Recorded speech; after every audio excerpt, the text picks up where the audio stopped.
کیا ایک لڑکی اپنی پسند کا اظہار کر سکتی ہے؟ اور اس کے متعلق اسلام کیا کہتا ہے؟ تو دوستو آج ہم آپ کے پاس لے کے آئے ہیں بہت زبردست ویڈیو، جو کہ حضرت محمد صلی اللہ علیہ وسلم اور حضرت خدیجہ رضی اللہ تعالیٰ عنہا کے نکاح کا واقعہ ہے۔ تو دوستو رسول صلی اللہ علیہ وسلم جب شام سے واپس آنے لگے تو حضرت خدیجہ جو ہے مکمل طور پر شادی کے لیے رضامند تھی، لیکن ایک مسئلہ یہ کھڑا ہو رہا تھا کہ عرب میں ایک روایت تھا کہ لڑکی کی طرف سے جو ہے وہ پیغام نکاح کا نہیں بھیجا جاتا تھا، لڑکے کی طرف سے بھیجا جاتا تھا۔ تو انہوں نے اپنی دوست کو بلایا اور پیغام دیا کہ وہ حضرت محمد صلی اللہ علیہ وسلم سے نکاح کرنا چاہتی ہیں۔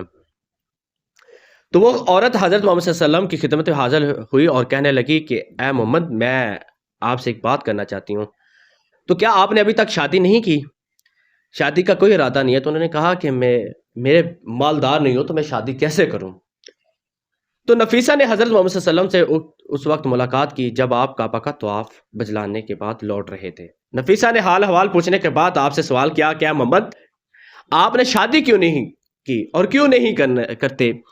حضرت محمد صلی اللہ علیہ وسلم نے جواب فرمایا، خالی ہاتھ شادی نہیں کی جا سکتی۔ نفیسہ نے کچھ دیر سوچنے کے بعد کہا، اگر میں کسی ایسی خاتون کا تعارف کرواؤں جو خود حسین بھی ہے، مال و مال بھی ہے،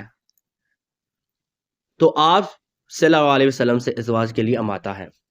حضرت محمد صلی اللہ علیہ وسلم تھوڑا سا غور کیے، پھر بعد میں فرمانے لگے، وہ کون ہو سکتی ہے؟ نفیسہ نے جواب دیا، میں کہا خدیجہ۔ حضرت محمد صلی اللہ علیہ وسلم نے سوال کیا، کیا وہ شادی کریں گی مجھ سے؟ میں نے تو سنا بہت سے لوگوں کے اس نے رشتے جو ہے وہ ریجیکٹ کیے ہیں، تو وہ کیا وہ مجھ سے نکاح کرے گی؟ اگر وہ راضی ہو تو میں بھی راضی ہوں۔ نفیسہ فوراً جناب خدیجہ کے گھر پہنچی اور انہیں رضامندی کی خبر سنا دی۔ تو حضرت محمد صلی اللہ علیہ وسلم جناب خدیجہ کی آپ سے شادی کرنے کی رضامندی اور ان سے اتزواج، اپنی دلچسپی اور رضامندی کے بارے میں اپنے چچا ابو طالب، عباس اور ابو لہب کو آگاہ کیا۔ ابو لہب نے کہا، میرے بھتیجے، ہمیں عربوں میں بدنام نہ کرنا، تم خدیجہ کے لائق نہیں ہو۔ حضرت کے چچا حضرت عباس اپنی جگہ سے اٹھ کر کھڑے ہوئے اور ابو لہب سے تیز لہجے میں مخاطب ہو کر کہا، تم ایک پست آدمی ہو۔ خدیجہ میرے اس بھتیجے کے بارے میں کون سا اعتراض کر سکتی ہے؟ محمد صلی اللہ علیہ وسلم دلیر ہے، حسن جمال ہے، کمال ہے، خدیجہ کیسے اپنے آپ کو ان سے برتر ثابت کر سکتی ہے؟ کیا مال یا کمال کی وجہ سے؟ کعبہ کے خدا کی قسم، خدیجہ جتنا بھی محمد سے مہر چاہے میں گھوڑے پر سوار ہو کر گھوم کر بادشاہوں کے محلوں میں جا کر اسے مہیا کروں گا۔ جناب ابو طالب اپنے بھائیوں سے صلاح مشورہ کرنے کے بعد اس نتیجے پر پہنچے کہ سب سے پہلے ضروری ہے کہ جناب خدیجہ کا نظریہ اور ان کی طرف سے شرائط معلوم کی جائیں کہ وہ کیا شرطیں رکھتی ہیں۔ تو حضرت محمد صلی اللہ علیہ وسلم کی پھپھی صفیہ کو خدیجہ کے پاس بھیجا گیا اس گفتگو کے بارے میں، تاکہ وہ پتہ چلے کہ حضرت خدیجہ کی کیا جو ہے وہ شرائط ہیں۔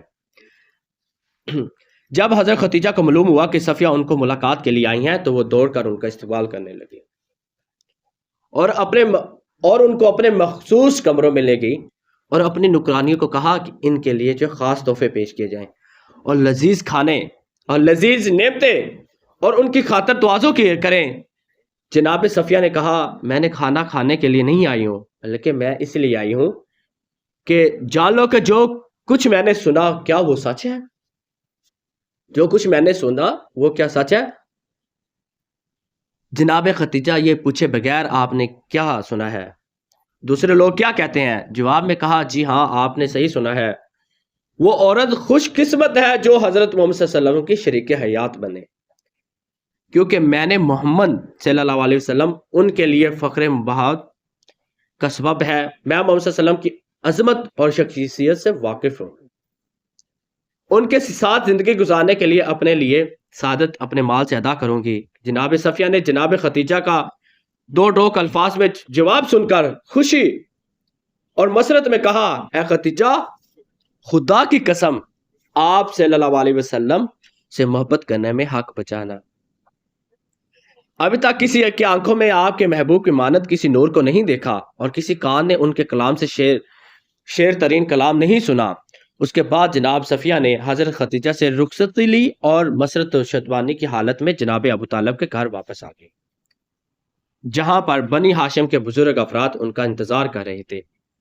جناب ابو طالب کے گھر میں داخل ہونے کے بعد جناب صفیہ نے بنی ہاشم کے بزرگوں کے سامنے حضرت محمد صلی اللہ علیہ وسلم کے جناب خدیجہ کے ناقابل توصیف محبت احترام کو بیان کیا۔ ابو لہب کے علاوہ بنی ہاشم کے تمام افراد یہ خبر سن کر بہت خوش ہوئے، کیونکہ ابو لہب ہمیشہ حضرت محمد صلی اللہ علیہ وسلم سے حسد رکھتے تھے۔ اس کے بعد حضرت محمد صلی اللہ علیہ وسلم کے چچا اور بنی ہاشم کے بزرگوں نے باضابط طور پر جناب خدیجہ کے پاس خوشی کے لیے جانے کا فیصلہ کیا۔ 28 سال ہجرت سے قبل 9 شوال کو جناب ابو طالب اپنے عید کے لباس کو زیب تن کر کے بنی ہاشم کے چند بزرگوں کی سرپرستی کرتے ہوئے حضرت خدیجہ کے چچا عمر بن اسد کے گھر کی طرف روانہ ہوئے، کیونکہ یہ طے پایا تھا کہ نکاح خوانے کی رسم جو ہے وہیں پر منعقد ہوگی، اور مہمان نوازی کے بعد سب سے پہلے جناب ابو طالب نے خدائے سبحان کی وحدانیت اور مکہ محمد صلی اللہ علیہ وسلم کی عظمت کے بارے میں ایک خط پڑھا۔ خطبہ بننے کے بعد مہر کے بارے میں گفتگو ہی تو حضرت خدیجہ مہر کے بارے میں مختلف اقوال کی نقل کیے گئے ہیں۔ تو جب حق مہر کی بات ہونے لگی تو دینے کا وقت آیا تو حضرت خدیجہ کھڑی ہوئی اور اپنے چچا عمر سے فرمانے لگی، ممکن ہے کہ دوسرے مسائل میں آپ اختیار رکھتے ہیں، لیکن یہاں پر میں خود مختار رکھتی ہوں، یہاں پر مجھے خود اختیار ہے۔ اس کے بعد کہا، اے محمد، میں نے اپنے آپ کو آپ کی بیوی قرار دیا اور مہر بھی میں نے اپنے ہی ذمہ لے لیا ہے۔ جناب ابو طالب نے حاضرین سے مخاطب ہو کر کہا، گواہ رہنا کہ خدیجہ نے محمد کو اپنے شوہر کے عنوان سے قبول کیا اور مہر بھی اپنے ذمہ لے لیا ہے۔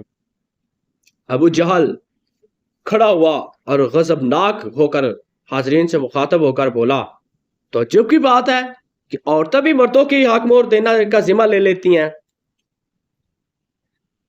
جناب ابو طالب غضبناک ہو کر کھڑے ہوئے اور کہا، جی ہاں، اگر کوئی مرد میرے بھتیجے کی مانند ہو تو عورتیں سب سے گرا قیمت مہر کو بھی اپنے ذمہ لیتی ہیں، اور تم جیسے ہو گرا قیمت مہر لیے بغیر ان سے ازواج اماتہ نہیں ہوتی۔ اور جناب خدیجہ اس طریق کے بعد قانونی طور پر حضرت محمد صلی اللہ علیہ وسلم کی شریک حیات بن گئی۔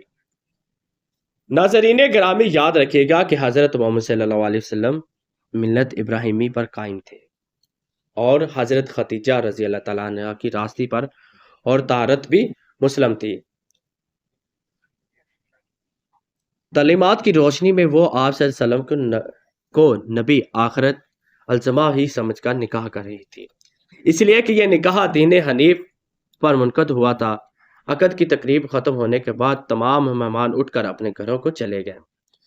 رسول صلی اللہ علیہ وسلم بھی اپنے چچا ابو طالب کے ساتھ گھر جانے کے لیے کھڑے ہوئے تو جناب خدیجہ جو کہ جانتی تھی کہ حضرت محمد صلی اللہ علیہ وسلم کا اپنا کوئی گھر نہیں ہے، اس لیے حضرت محمد صلی اللہ علیہ وسلم کی طرف مخاطب ہو کر کہا، اپنے گھر کی طرف آئیں، آپ کا گھر میرا گھر ہے، میں بھی آپ کی کنیزہ ہوں۔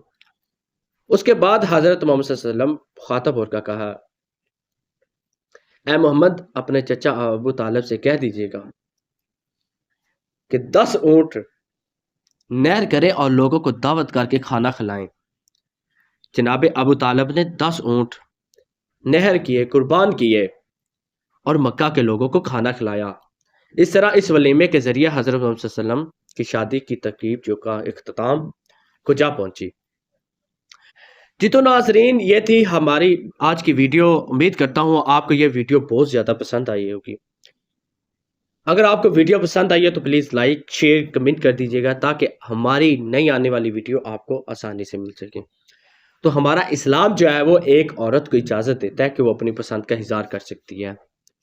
تو حضرت خدیجہ رضی اللہ تعالیٰ عنہا نے حضرت محمد صلی اللہ علیہ وسلم کو پسند کیا اور ان کو خود جو ہے وہ نکاح کا پیغام بھجوایا، اور حضرت محمد صلی اللہ علیہ وسلم نے اس کو نکاح کو قبول کیا۔ اس وقت حضرت خدیجہ وہ پورے عرب کی امیر ترین خاتون تھی، ہمارے اس معاشرے میں آج کل کوئی عورت امیر ترین ہو نا تو وہ اس چیز کو